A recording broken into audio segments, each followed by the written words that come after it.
HSC 26 পরীক্ষার প্রশ্ন তুলনামূলক অন্যান্য বছর থেকে কঠিন হবে, এইটা তোমাকে কে বললো? মানে তুমি যে কমেন্ট করো যে ভাইয়া 26 সালের প্রশ্ন কি খুব কঠিন হতে চলেছে, এইটা তোমাকে কে বললো?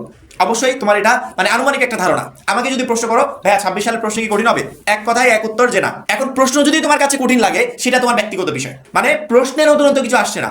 24 সালে যেমন প্রশ্ন হয়েছে, 25 সালে যেরকম প্রশ্ন হয়েছে, 26 সালেও সেম কোয়ালিটিতে প্রশ্ন হবে। এই প্রশ্নটা যদি তোমার কাছে কঠিন মনে হয়, এটা তোমার ব্যক্তিগত বিষয়। এই যে 25 সালে 5 লক্ষ প্লাস শিক্ষার্থী ফেল গেছে কি প্রশ্নে পরিবর্তন আসার কারণে? একদমই না। কি জন্য ফেল গেছে? সিস্টেমে পরিবর্তনের কারণে।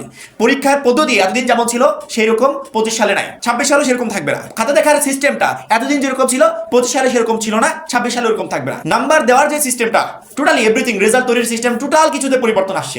এই পরিবর্তনের কারণে হিউজ পরিমাণ শিক্ষার্থী আটকে গেছে, পাস করতে পারেনি। এই পরিবর্তনের কারণে হিউজ পরিমাণ শিক্ষার্থী এ প্লাস পায়নি, আটকে গেছে। এই পরিবর্তনটাই আসলে আমাদের ডুবাচ্ছে, যে পরিবর্তনের সাথে আমরা নিজেদেরকে অভ্যস্ত করতে পারছি না, পরিবর্তনের সাথে আমাদের নিজেদেরকে আমরা প্রস্তুত করতে পারছি না, যার কারণে হিউজ পরিমাণ শিক্ষার্থী খারাপ রেজাল্ট করছে।